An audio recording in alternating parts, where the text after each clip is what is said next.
It's been a massive week in the world of Microsoft Flight Simulator. With the launch of the new world update and the release of the new development roadmap, we are in for some exciting times ahead when it comes to the sim. We've got you covered with all of that, including the latest announcements and releases, so let's jump into this week's video.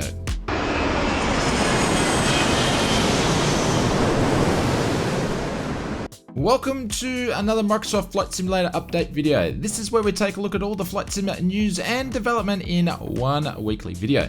Before we jump into this week's video, 73% of people that watch the Oz Flight Simmer channel, which could be you, that aren't subscribed. So if you could help us out, please hit that subscribe button, and while you're there, the notification bell. That way you get a little ding-a-ling-a-ling when our next video or stream is live. Kicking off this week's previews and announcements, the first one goes to the team at SimWorks Studios as they set to release the RV14, the vans for Microsoft Flight Simulator, on the 28th of March. The team has worked on the aircraft with a close collaboration with the manufacturer, so we should expect to see a high quality product. The RV14 will come with both a tail dragger version and a tricycle gear version of the aircraft. Along with this release date, the team over at SimWorks has confirmed the price will be like the Wing 42 strategy, which will be at a very modest price, which is great for us consumers.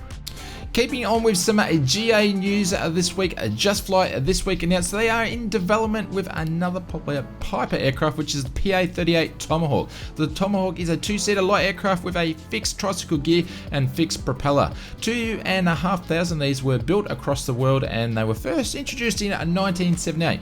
With the previous Just Flight aircraft, this Tomahawk is promised to be a very highly detailed and accurate, realistic recreation of the PA-38, which is very exciting. There's no ETA and release date from the Just Flight team, but they did mention it's very early in the developments. But from the pictures we can see, she looks good. Moving on to some more Just Flight news, and this week the team released another video of the BAE 146 as the release draws closer. These guys seem to have a bit going on in the development department, but this video showcases the custom sound set that includes in the 146, and there's a lot of sounds. The video showcases some close-ups of the aircraft as well, which gives us a great understanding of the level of detail we should expect from the BA-46. I'll leave a link in the description below if you want to go and check out the 6-minute plus video of the sounds of the close-ups of the aircraft. Moving on to this week's releases, and the first one is an aircraft release, and it goes to the team at Big Radial as they release the Grumman GRF-GB for the new sim. The Goose is an amphibious aircraft that can take off from tarmac and water. The Goose has flown around the world on various missions, including as a passenger transport aircraft, remote logistics aircraft, and also as an ambulance. The package includes a full native flight model for Microsoft Flight Simulator with 4K PBR textures, 3D assets, engine failures displaying smoke and fire and accurate engine sound, a fishing pole and stool, which is very interesting, which you can use basically any time you're parked. Bush trips are included with more of them planned from the team. You can pick up your copy of the Big Radial Grumman GRF-GB directly from their store. I'll leave a link in the description below. The next release for the week goes to Impulse Simulation. This is the team behind recent airport releases from Coffs Harbour and Adelaide International Airport. And this time they are trying their hand on a landmark scenery package. This time releasing Landmark Improvement Pack for the city of Cairns in Queensland, Australia. The scenery includes 40 plus handcrafted points of interest, plus 100 hand-placed models, improved vegetation and night lighting, floating helicopter pontoons, improved marine vessels. There's many more additions to the package, and you can pick up your copy directly from the Impulse website or the Orbx Direct store. I'll leave a link in the description below. Another airport release this week. This is from the team over at Captain 7 and Aerosoft, releasing Nuremberg Airport. This airport sees plenty of traffic passing through each year, with many low-cost airlines such as Ryanair serving plenty of destinations as Paris, Barcelona, London, and more. Features included in the package is high detail, realistic rendition of the airport, detailed buildings including internal modeling of Terminal 2, accurate taxiways and apron stands, a custom aerial imaging of the surrounding areas, animated jetways, animated characters across the airport. Study aircraft with the correct livery and registration. You can pick up your copy of Nuremberg Airport directly from the Aerosoft store. I'll leave a link in the description below. Moving on to this week's sim development news, and we've got a hanger full of the stuff. So kicking off this week's sim development news, we've seen World Update number 8 arrive with patch 1.240.5.0. World Update 8 includes areas of Spain, Portugal, Andorra, and Gibraltar. Each of these areas have seen updated elevation data, updated aerial imaging, and improved airport data for 100 airports in the local area. As we have seen in other World Updates, the team have added more than 1,000 missing airports to the sim. These are scattered all around the globe and not just in the World Update areas. There's been 6 photographic sceneries included in the update. I'm not going to pronounce them because I'll butcher them, but you just got to take my word for it, including 4 handcrafted airports as well, 99 points of interest, 4 bush trips, 5 landing challenges, 6 discovery flights, and the team has even added the Airac Cycle 2203. World Update 8 is available now and it's free to download. Basically, you can't play the sim unless you do the update.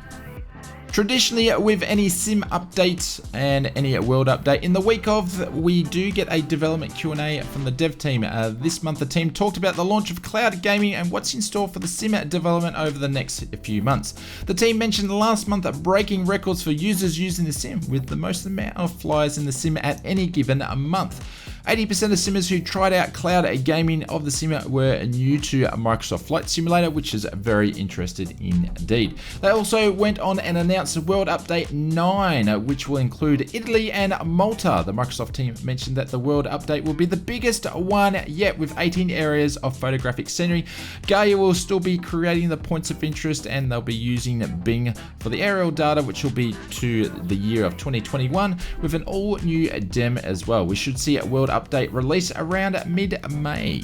Other highlights in the development Q&A was Sim Update 9, which we'll see around April the 25th, and it will include things such as a vegetation slider that will be used for a tree draw distance.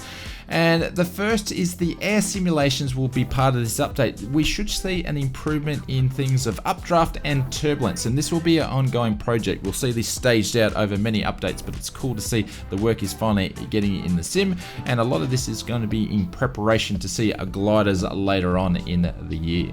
This week we saw a development roadmap, which we did expect because the old one was running out, and some of the highlights dates that we should be looking at, which is the Dornier, which is scheduled for the 28th of March. Sim Update 9 will be on April 25th. World Update 9 will be on the 17th of May. The Top Gun Maverick DLC, all depends if the movie's going to get pushed back again, which will be number 2 out of the 6 surprises in store for us, and we should see that on the 27th of May. And World Update 10 will be mid-June. They didn't mention anything about a sim update, with one sort of missing there, but maybe the Maverick DLC is taking over that sort of spot.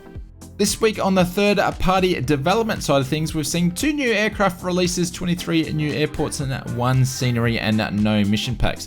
24 new products were added to the in-store marketplace. 12 of those are on PC and 12 of those are on Xbox. There's 2 new aircraft in the marketplace this week. One is the Flying Iron Sims PA-38 Lightning, and the other one is the Got Friends Optica. Both of these available through PC and Xbox. If you got this far in the video, thank you very much. You guys are a bunch of legend aviators. Please be sure to hit that like button if you did like the video, and leave a comment below of just something Microsoft Flight Simulator related. It's much appreciated. If you're one of the viewers that are the 73% that aren't subscribed, please hit that subscribe button. It's much appreciated, and the notification bell. That way you know when you get the little ding-a-ling-a-ling that we are streaming or we've got another video out.